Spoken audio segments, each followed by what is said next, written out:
Well, I think my editor described it perfectly. While there may be economic slowdown that a lot of sectors are facing, that's not the case with startups. Optimistic bunch of entrepreneurs, ecosystem players there from India Economic Conclave. Moving on to an interesting startup on the show, Woop, or Women of Opinion, a platform that they're building a community for brand advocates, connecting women to brands, and also they have an interesting angle of societal impact as well, where they ensure that for every active women, really a lot more women, they ensure that the same really is given to the education of girl child. So interesting platform. We have Asit Gupta, the co-founder of Woop, joining us on the show to take this conversation forward.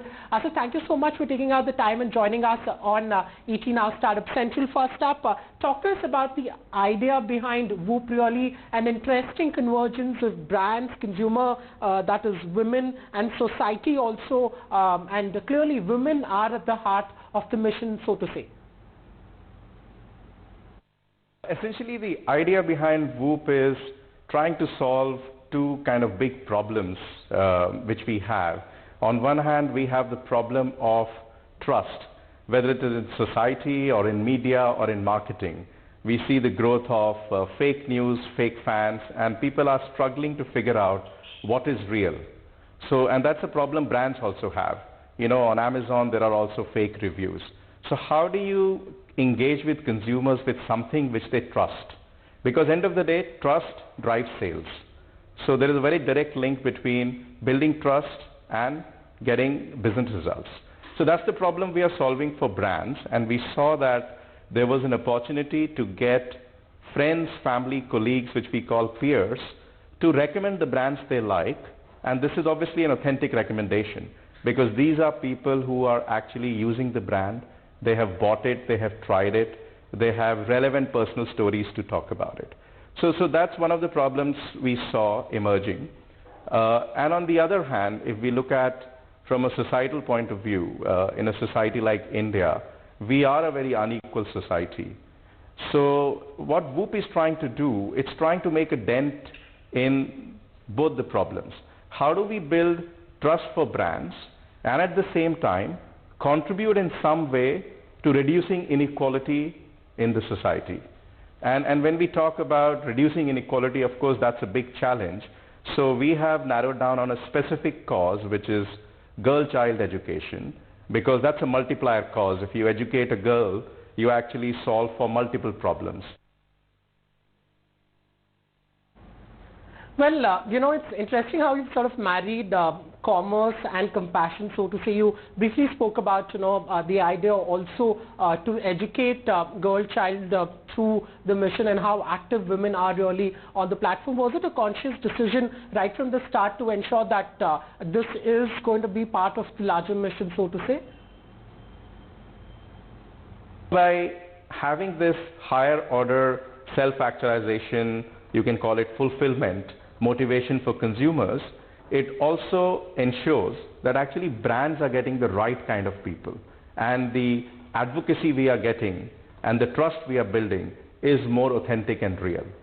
So it was actually coming from the experience from our business point of view, but it also came from the insights in the social sector. Now if you look at the social sector, and if we look at the normal citizen like you and me, we all want to contribute, but it's not easy to contribute. We don't have time. Yes, we have money, but then it comes, who should we give it to? How is it being used? Is it being used to solve the cause, or it's actually being used for the administration part? Now, what we did on Woop was we took out all of those questions from the equation. You don't have to donate money. You are turning your time into doing good, and the impact of your doing good is very transparent. So those were the two breakthroughs on the social impact front on Woop. Well, it's of course interesting how you have a compassionate angle to the side of the business. But could you talk to us about the trends that are standing out as far as women being active on the platform is concerned? Are a large part of them really concentrated to the urban markets, considering you are looking for brand advocates, so to say? So it's been about slightly over 2 years since we started in July 2017. And yes, right now the skew is definitely towards the top 10 cities. And clearly it is towards more SEC A and B1. Very recently we have started introducing vernacular content on Woop, because obviously that's a huge opportunity for everyone, not just for us, even for brands. And for consumers to express in their natural language and do actions on our platform in a language they are comfortable is clearly an opportunity. So currently, yes, there is a skew towards SEC A and B1. We are close to 200,000 women in India. But as I mentioned to you, Woop is also there in multiple countries. Globally, we are touching close to 1 million, which is about 10 lakh women. So yeah, that's the current profile.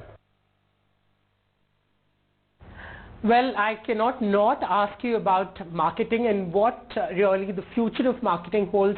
So, from traditional marketing techniques to now social media being all pervasive, a lot of the conversation really moving to video, influencer marketing in itself has sort of come up recently. As someone who's been tracking these trends and you're part of this system for so long, what are you really placing your bets on as far as the future of marketing is concerned?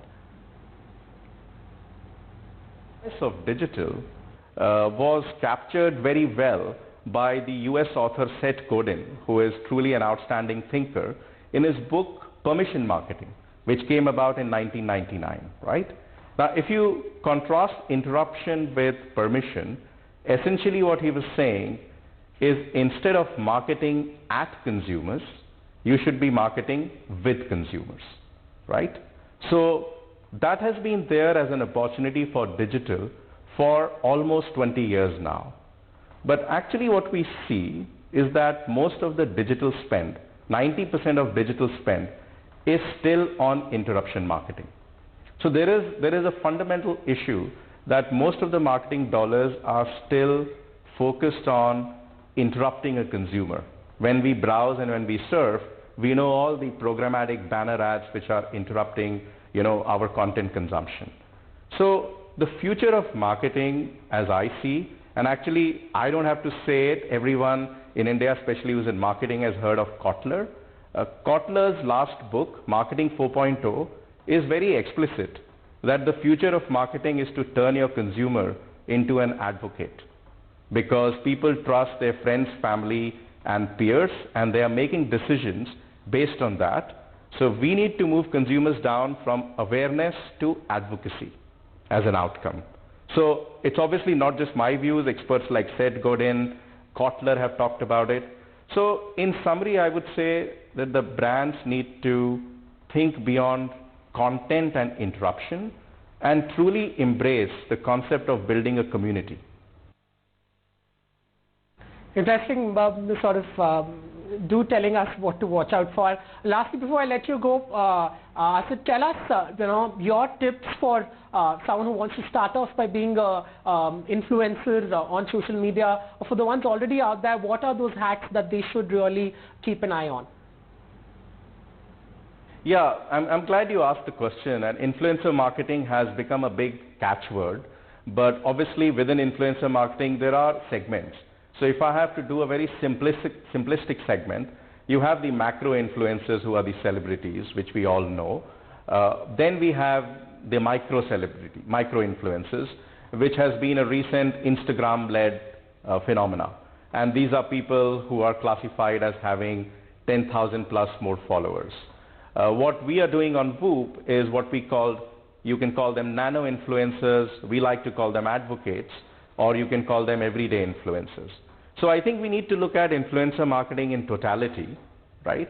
And when it comes to suggestions on people who are trying to become an influencer, I think my big point is you cannot fool your audience. Authenticity and trust is always going to trump hustling.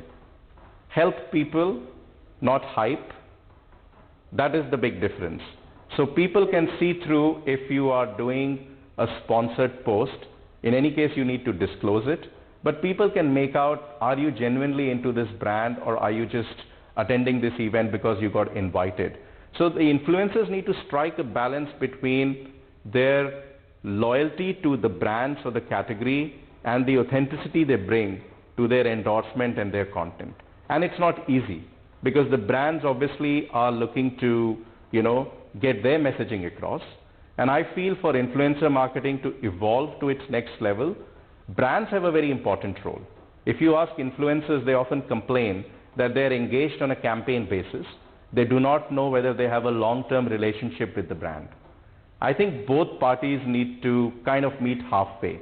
Brands need to engage influencers long-term, and that will allow the influencers to actually build much more authentic content which is valuable for their audience. That would be my suggestion.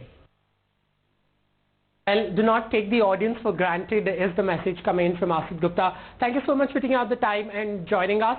On that note, we do slip into a small commercial break on Startup Central, but do stay tuned. We have the man behind, I'm sure you've watched the video that has gone viral, the moonwalk on the streets of the bad, poor roads in Bengaluru. The man behind it is going to join us right after this break. Stay tuned.